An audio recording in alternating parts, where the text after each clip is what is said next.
Hello everyone, and today I'll show you how to set up navigation gestures on your Xiaomi Pad 6. So in order to do that, open up your settings. Now scroll down to your home screen right here.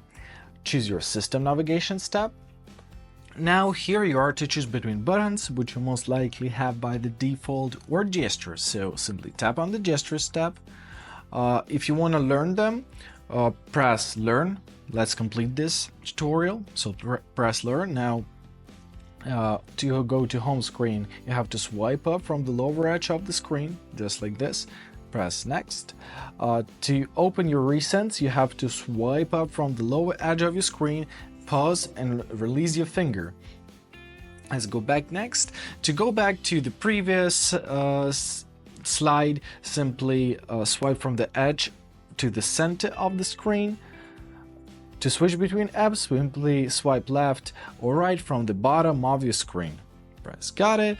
So now we've got our gestures chosen. Here you can customize your gestures. You've got your gesture demos. And also you can turn on don't respond to 3 and 4 finger gestures. And I hope this video was helpful. Thank you so much for watching and have a great day.